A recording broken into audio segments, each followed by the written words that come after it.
Should he play Araujo to stop Vinny Jr. or should Cancelo keep his spot at right back? And he's practically ruled out of the match. So I think you just cannot drop Fermin Lopez.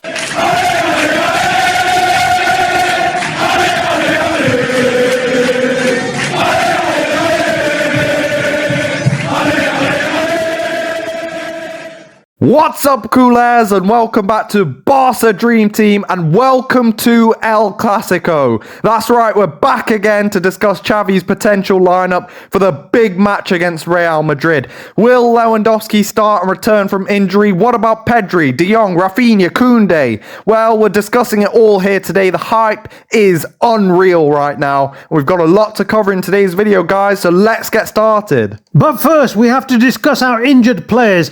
Do they have any chance of returning in the biggest match of the season? Well, we received confirmation that Lewandowski, Pedri, De Jong and Kounde all trained with the group this morning, and we discussed yesterday how Raphinha has also been involved in group training sessions. When it comes to what that means in terms of the lineup, well, there's been many conflicting reports over the last couple of days. Some say that Lewandowski is being rushed back, and even then, he'll only manage 15 to 20 minutes, but we're going to summarise all the news right here. So earlier this month, it was thought that Pedri was the most advanced in his recovery, and he'd make it back in time for El Clásico. But since then, Pedri's recovery has stagnated, and he's practically ruled out of the match, as we discussed yesterday. Both Pedri and Kounde are pretty much ruled out, although Kounde is the more likely to be named in the squad tomorrow. Frenkie De Jong remains a doubt. He's fighting to be in contention to be on the bench tomorrow, and he is in a more advanced stage of recovery than Jules Kounde. But the club are being cautious with Frenkie, and it's highly unlikely that he'll start. The best we can hope for is a few minutes in the latter stages of the match. Robert Lewandowski is in a similar boat to De Jong. Both were involved in the initial warm-up and rondos in yesterday's training session. Now, although Lewandowski isn't that much further along in his recovery than Frenkie De Jong, the club are pushing for him to be fit and available for the Clásico. Xavi Miguel says that Lewandowski has the best chance of starting out of our injured players. He reiterated the progress of Frenkie, Pedri and Kounde, but when it comes to Raphinha, the more recent reports disagree with Xavi Miguel. The general feeling now is that it's Raphinha who is the furthest along in his recovery. He had a more intensive training session than De Jong and Lewandowski yesterday, having participated in group training as we discussed.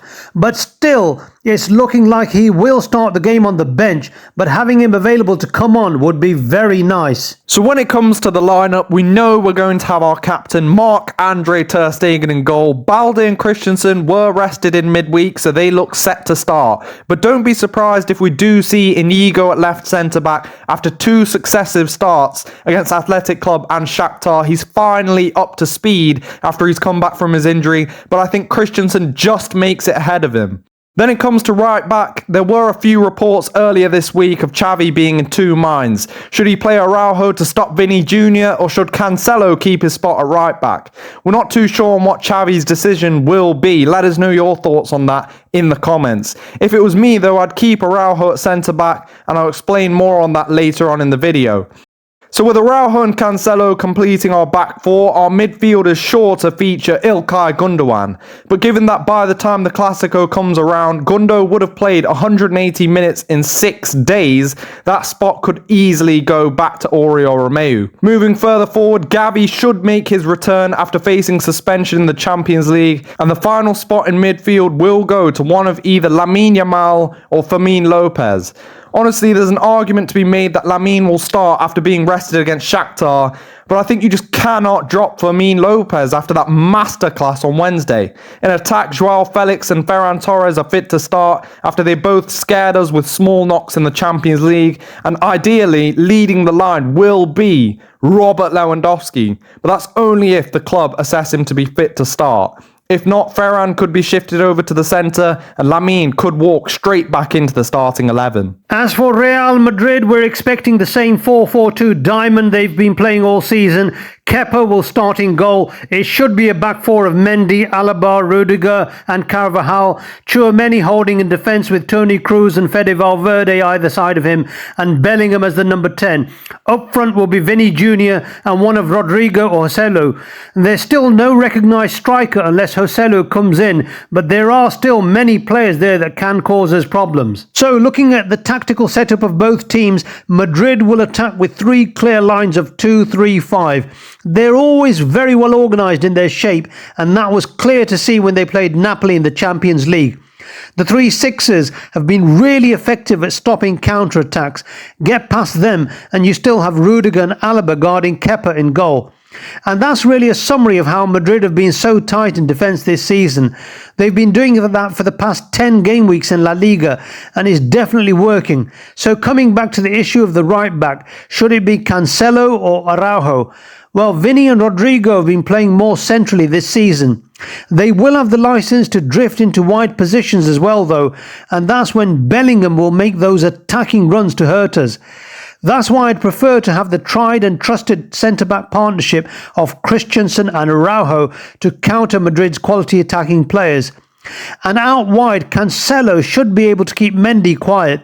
And if we can somehow get in behind Madrid's midfield, the back two looks vulnerable against our 5 men in attack. We should be able to create opportunities on the counter if Gundogan and Xavi can play some through balls for our runners. When it comes to Barca though, we also play with a 2-3-5 and have done all season. But there have been occasions where it hasn't quite worked out for us though, especially against Celta in game week 6, that 3-2 comeback. But Lewandowski would add a lot to this team. He can pin the centre-backs, which is something that Ferran hasn't really done much of. A pure number 9 presence could be exactly what we need in this game.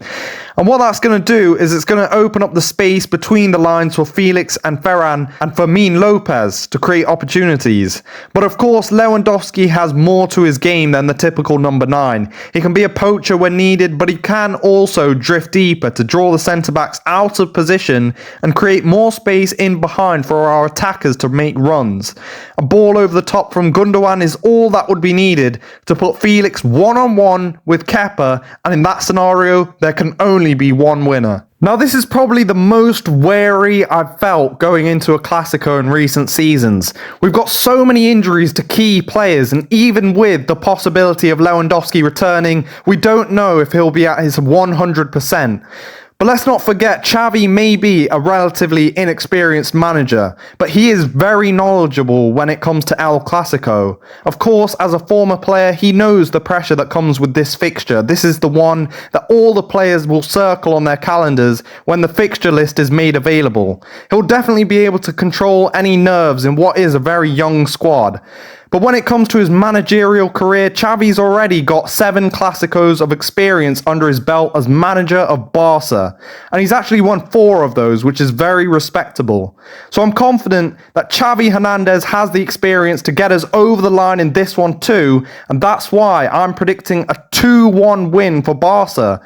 I don't think we'll keep a clean sheet, but it's going to be cagey at times. The tensions will definitely rise, especially with Gil Manzano as the referee. But I think we'll just have the edge over Madrid. So let us know your thoughts in the comments down below. What is your prediction for El Clásico? And what would your ideal lineup be as we face Real Madrid in Xavi's 8th Clásico as manager? So if you like this video, guys, and you want to stay up to date with Xavi's Barca Dream Team, make sure to hit that notification bell. Subscribe to BDT, and we'll see you next time. Visca Barça!